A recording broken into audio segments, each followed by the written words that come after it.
Et salut tout le monde, c'est le YouTube Football Club. Aujourd'hui, on se retrouve pour un nouveau débat. Un nouveau débat, on a parlé de la Ligue des Champions avec Psycho Killer ensemble la dernière fois. Aujourd'hui, on va parler de l'Europa League. Et oui, de l'Europa League. Donc, la question est toute bête. Est-ce que l'Europa League est une sous-compétition? Voilà, c'est une question toute conne, directe, mais qui a le mérite d'être franche. On va étudier ça ensemble avec plusieurs points de vue, donc deux points de vue. Premier point de vue, on va dire oui, c'est une sous-compétition et justifier pourquoi. Et le deuxième point de vue sera non, ce n'est pas une sous-compétition et pourquoi. Bref, mon premier argument, c'est un argument tout con, mais qui fait mouche. Les équipes qui jouent l'Europa League. Je vous en propose 4. Regardez les 4 équipes. Odessa Chernomorets, PAOK Salonique, NK Maribor et Ludogorets Razgrad, qui a un écusson assez similaire à une carte SIM, donc ça veut dire beaucoup de choses. Bref, vous avez compris. Quatre équipes qui ont passé le premier tour de cette compétition. Alors on a le premier du championnat slovène, NK Maribor, le quatrième du championnat ukrainien, le troisième, quatrième du championnat grec, et un club dont je n'ai absolument aucune connaissance et je ne sais pas d'où il vient. C'est le Ludogorets truc. Et parmi ces quatre clubs, il y en a même un, c'est le Ludogorets machin truc, le qui a passé le premier tour contre le 16e de finale contre la Lazio. Alors bon, vous êtes bien mignons avec vos équipes, mais quelle chaîne sportive se battrait pour avoir les droits télé de Odessa, de PAOK Salonique, de Maribor? Qui Qui a envie de voir ces équipes? Honnêtement. Franchement. Je regarde les matchs, je vois un petit, je sais pas, je vois un petit Benfica Tottenham, je me dis ah c'est alléchant. Et à côté je vois Odessa Chernomorets, NK Maribor, Ludogorets Razgrad. Ça le fait pas. Ça le fait pas. Je trouve que cette compétition elle est tout simplement trop ouverte. En fait c'est ça, elle est trop ouverte, trop de clubs peuvent y participer, des clubs assez obscurs qu'on n'a pas forcément envie de regarder. Donc moi la première limite de cette compétition, c'est tout simplement les équipes qui participent. Je trouve que les équipes qui participent sont de calibre très moyen. Ensuite, c'est une compétition, c'est une compétition qui recycle les perdants. Et ça, c'est un très très gros point faible. Parce que directement, quand tu recycles les perdants d'une autre compétition, t'as directement en tête sous-compétition. Pourquoi? C'est tout simple, cette compétition c'est un lot de consolation pour certaines équipes. Ils sont troisième de la Ligue des Champions, qui est une compétition assez mythique, que tout le monde a envie de jouer. Et derrière, tu te dis, ah, je vais jouer l'Europa League. Lot de consolation. C'est un lot de consolation. Psychologiquement, tu te dis tout de suite, ouais, si ça recycle les perdants, c'est forcément une sous-compétition. Et c'est vrai, les clubs qui passent de la Ligue des Champions à l'Europa League, qu'est-ce qu'elles en ont à foutre? Qu'est-ce qu'ils en ont à foutre? Franchement. Shakhtar Donetsk, c'est une équipe de calibre Ligue des Champions. L'Ajax que j'ai mis également, c'est une équipe qui a quand même une aura assez importante sur le monde footballistique. C'est quand même une équipe qui a gagné 4 fois la Coupe aux grandes oreilles. C'est une équipe qui est une véritable institution de football avec un vrai centre de formation, etc., etc. C'est également des clubs comme le FC Bâle qui sont pratiquement assurés de finir premier de leur championnat. Donc quel est l'intérêt pour ces clubs de jouer l'Europa League?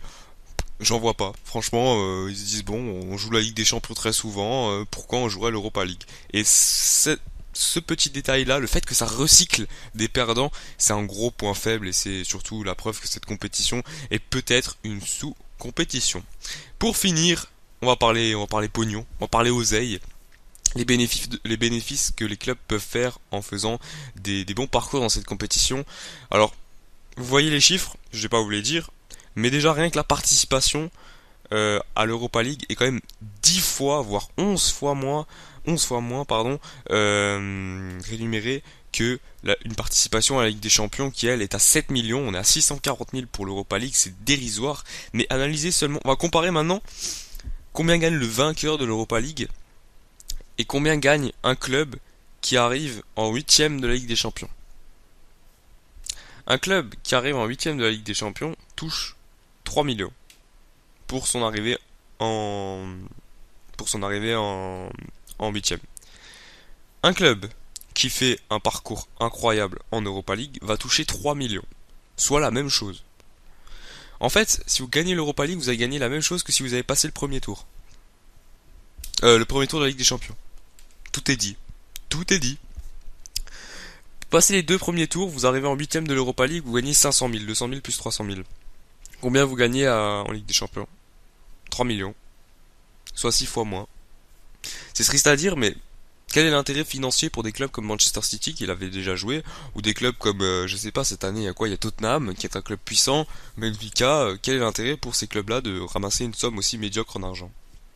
Et au final, qu'est-ce que vaut ce trophée en fait? Ça c'est la vraie question. Ça, je peux pas y répondre. C'est à vous de vous faire votre idée.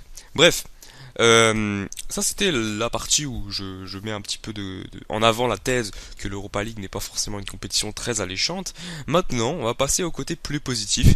Malgré tout ça, il y a quand même de belles affiches par moment. Et oui, je prends deux affiches des huitièmes de cette année. SL Benfica contre Spurs. SSC Napoli contre Porto. Ça attire. Ça fait plaisir de voir ces confrontations-là. Ça fait plaisir, les gars. Franchement. Porto, grande équipe, Naples également, bien renforcé. Les Spurs, c'est une équipe qui joue la quatrième place cette année en première ligue. Benfica avec une belle avance en championnat. C'est pas inintéressant de regarder des affiches comme ça, il peut y avoir du spectacle. Il faut que les deux clubs les jouent. Enfin, jouent cette compétition, mais dans ce cas-là, on a des belles affiches. L'année dernière, on avait Chelsea-Benfica en finale, c'était une affiche de niveau Ligue des Champions, et c'était plaisant à regarder. Ça l'est pas toujours, mais je bug. Ça peut se passer. Voilà, il peut y avoir de belles affiches, par moment, mais c'est rare. Bref, vous avez peut-être compris un petit peu mon point de vue sur la question, au fur et à mesure de mes petites allusions. Bref, on va passer à un autre argument. Cette fois-ci, c'est un argument tout con. Enfin, tout con, ça dépend, il faut voir. Tout simplement, il y a des clubs qui jouent cette Europa League pour sauver leur saison, ou même d'autres qui vont la jouer pour s'affirmer au niveau européen. Donc j'ai pris trois exemples. Le Betis Séville, qui est en huitième de finale, qui va jouer contre le FC Séville, donc le derby andalou, le FC Porto qui va jouer contre le SSC Napoli et la Juventus Turin qui va jouer contre la Fiorentina. Ok, donc on prend trois exemples, ces trois exemples bien différents les uns des autres. On a le dernier de la Liga, le dernier qui est quasiment condamné. Ils ont 5 ou 6 points de retard pas sur la place de non relégable, mais sur l'avant-dernier. Donc ils ont quand même pratiquement, c'est un petit peu le Ajaccio de la Liga.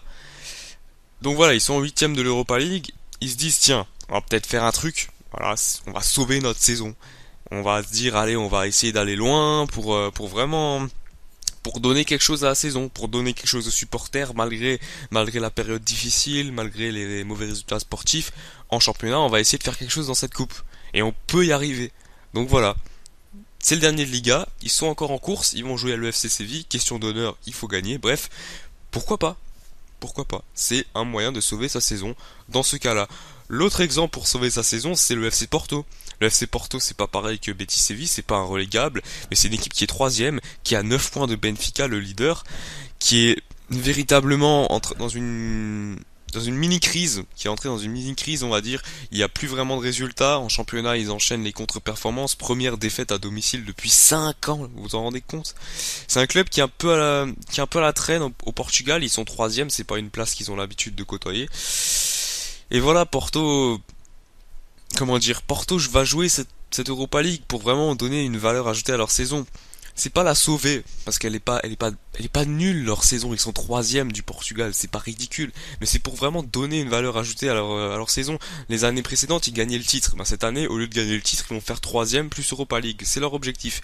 Donc c'est un moyen d'un petit peu de donner vraiment une valeur ajoutée à sa saison. Et pourquoi pas, ça peut être intéressant. Et pour le dernier exemple, la Juventus Turin, c'est une équipe qui a eu beaucoup de mal à s'imposer au niveau européen en Champions League. Ils ont été éliminés dès le premier tour cette année, c'était en quart de finale l'année passée, sans vraiment briller. C'est une équipe qui a du mal et qui n'arrive pas à imposer son football au niveau européen.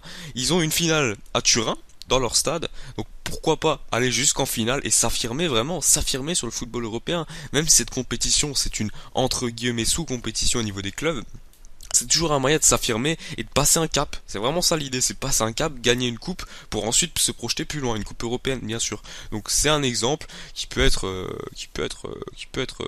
pris pour vraiment montrer qu'un club peut s'affirmer avec cette compétition. Et par exemple l'Atlético Madrid, ils l'ont gagné quelques fois, enfin je crois 3 fois il me semble, l'Atlético Madrid cette compétition. Et puis au final maintenant ils jouent en Ligue des Champions, ils sont en train de s'affirmer, ils ont une grande équipe, etc. Donc c'est toujours une bonne idée.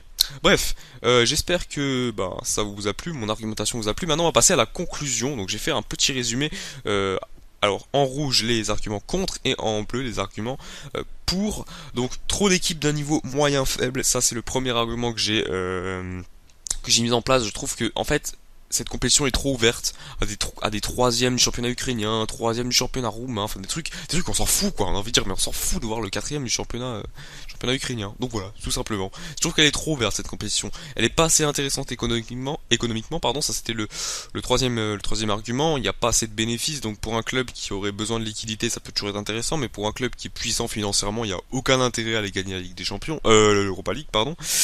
Les équipes reversées n'en ont pas grand chose à faire, c'était le deuxième argument, donc ça recycle les perdants. Logiquement, ça devient une sous-compétition, vu que ça recycle les perdants d'une autre. Pas d'identité, ça c'est un argument dont j'ai pas parlé, mais ça c'est quand même important. La Ligue des Champions, quand t'écoutes la musique de la Ligue des Champions, quand t'écoutes la musique de la Ligue des Champions, t'as un frisson. T'écoutes la musique de l'Europa League, tu rigoles. Franchement, c'est vrai. Tu rigoles quand t'écoutes la musique de l'Europa League. Tu te dis, mais c'est quoi cette blague? C'est quoi ce fake? Voilà, c'est ça le problème. T'as pas d'identité. Et y a pas de match incroyable dont tout le monde se rappelle, tu vois. Genre un Liverpool AC Milan en 2005, ou je sais pas, un Man U Bayern en 99. Ça, y a pas de match comme ça, de matchs qui te reviennent en tête, donc tu penses à un match fou, etc. Non. Donc voilà, c'est peut-être ça le problème également de cette Europa League. Pas de reconnaissance ou très peu. Je connais pas de club qui porte une réelle considération à l'Europa League. Et ça, tu le vois dans la vie de tous les jours. Un club qui va gagner l'Europa League, tu vas lui dire ah ouais, c'est bien, ouais c'est cool, mais c'est pas grand chose quoi. Tu vas pas le considérer comme un réel exploit. Donc voilà, je sais pas, c'est dans la tête des gens, c'est pas une compétition à la hauteur. Ça, tu le vois quand tu parles à quelqu'un, tu vas lui dire ouais, ce club-là a gagné l'Europa League. Il va dire c'est bien, mais on s'en fout. Voilà, donc tout simplement. Après, c'est toujours un bon lot de consolation. Hein, voilà, une équipe qui pourra toujours jouer une compétition européenne, etc., etc., et sauver sa saison par moment. Et bien sûr, quelques belles affiches par moment, c'est assez rare, mais ça peut tomber. Voilà, j'espère que cette petite vidéo vous a plu. N'hésitez pas à laisser un like pour ce débat, à commenter, et on se retrouve pour des prochains débats sur la chaîne, le YouTube Football Club. Salut tout le monde, peace!